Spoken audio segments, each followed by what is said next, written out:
সকাল ৬টা বাজে। দূর থেকে নারকেল গাছটা কি সুন্দর লাগছে দেখতে। আর আমি বারান্দায় এইগুলো ঝুলিয়েছি, হাঁড়িগুলো খুব সুন্দর লাগে দেখতে। নকশাগুলো আমি নিজে হাতেই করেছি, আর এই উনুনটা আমি নিজে হাতেই বানিয়েছি।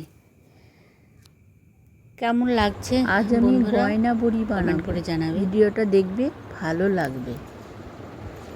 আমাদের ওই যে পেয়ারা গাছ, মাঝে মাঝে পেয়ারাগুলো পাড়া হয়। 12 মাসই পেয়ারা ধরে, 2-4টে ধরতেই থাকে। বর্ষাকালে বেশি হয় আর 12 মাস অল্প অল্প হয়। কলা গাছটা আমার বেশ বড় হয়েছে, নতুন পাতা বেরিয়েছে সবুজ। কাল রাতে বিড়ি কলাইয়ের ডাল ভিজিয়ে রেখেছিলাম, আজ সকালে দেখছি ফেপে ফুলে বাটি ভর্তি হয়ে গেছে। তারপরে বসে পড়লাম শিলনোড়া নিয়ে বাটতে। বাটা হয়ে গেল, এবার আমি ফাটিয়ে নিচ্ছি।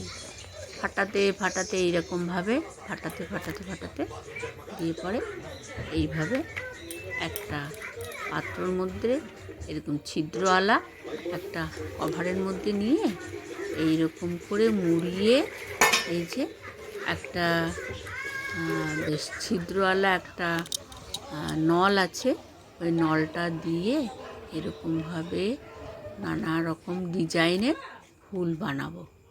এইটাকে বলে গয়না বড়ি। আর তার আগে থালার মধ্যে অল্প সরষের তেল দিয়ে ভালো করে থালাগুলোকে মুছে নিয়েছিলাম।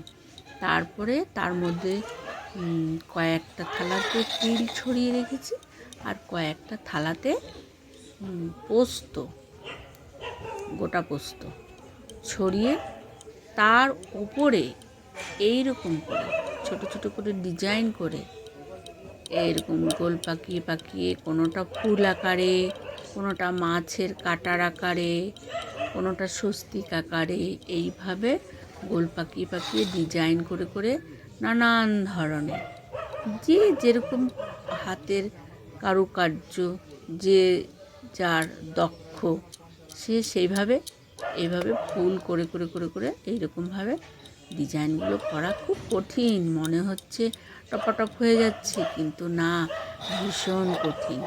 হাতের আর্ট চাই, তবেই এটা হবে, না হলে ছেঁড়া বেড়া হয়ে যাবে। থালার মধ্যে তো তিল ছড়ানো রয়েছে, দেখছো, সাদা তিল। তো এইভাবে, আর এই গয়না বড়ি সবাই কিন্তু করতে পারে না। তো আমি শিখেছি একটা আমাদের পাশের বাড়ি একজনের কাছে, এশা নাম, তার কাছ থেকেই আমি শিখেছি। দেখো কি সুন্দর ডিজাইনটা, দারুণ, আমার তো খুব ভালো লাগে। আর এই গয়না বড়ি দিয়ে যেটা পোস্ত ছিটানো আছে, যারা পোস্ত খেতে ভালোবাসে তাদের তো খুব ভালো লাগবে পোস্ত ছিটানো।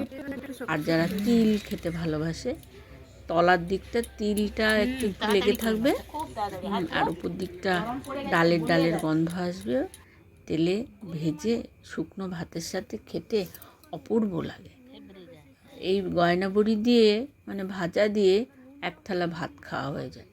আবার ভিজে ভাত, আগের দিন রাত্রে যদি ভাত বেঁচে গেল, সেই ভাত জল ঢেলে রাখা হয়, রেখে সকালবেলা দুটো গয়না বড়ি ভেজে তার সাথে একটা কাঁচা লঙ্কা আর একটা কাঁচা পেঁয়াজ দিয়ে দিব্যি এক থালা ভাত সপাসপ খাওয়া হয়ে যায়। তো এইভাবে আমি এই গয়না বড়িগুলো আস্তে আস্তে আস্তে আস্তে রোদের মধ্যে দেব, তাহলে তাড়াতাড়ি, ওই জন্য রোদের মধ্যেই বসেছি, দেখছি না, রোদের মধ্যেই দেবো, তাহলে তাড়াতাড়ি শুকিয়েও যাবে। আর অল্প অল্প ছায়া পড়ে যাচ্ছে, তো আমি আর হয়ে গেলে তখন তো চলে যাব, তখন পুরোটাই রোদে থাকবে। দিয়ে পরে এদিকে আমি কয়েকটা গ্যাঁদাল পাতার বড়া করে নিলাম, আরও কিছু রান্নাবাড়ি করব, সবই তোমাদের সঙ্গে শেয়ার করব। তো বন্ধুরা, ভিডিওটা যদি ভালো লাগে তাহলে লাইক করে ভিডিওটা, ফুল ভিডিওটা দেখার অনুরোধ রইল, দেখবো ভালো লাগবে। ডিমের ঝোল করে নিলাম, আরও টুকটাক রান্না করব। তো বন্ধুরা সবাই কেমন আছেন? আশা করছি ঈশ্বরের কৃপায় সবাই ভালো আছেন এবং সুস্থ আছেন।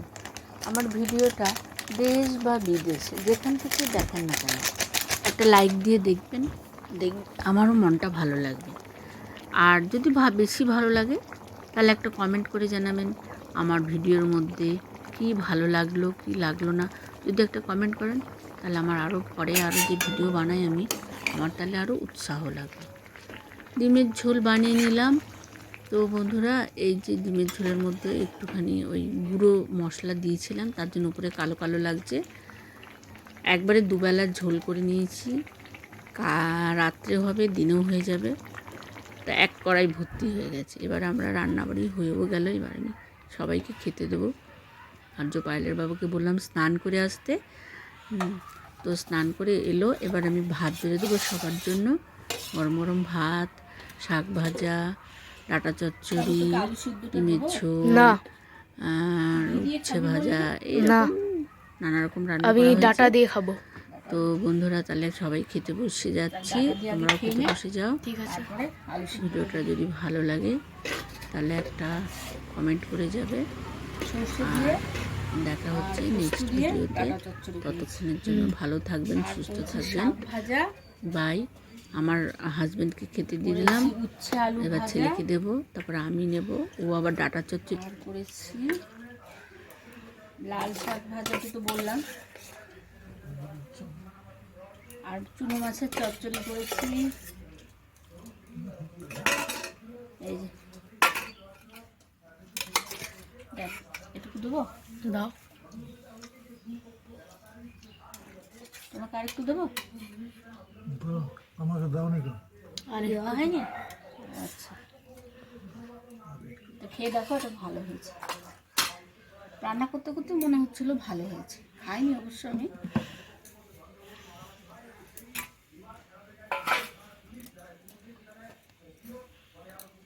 এটা তোমার, এটা আমার।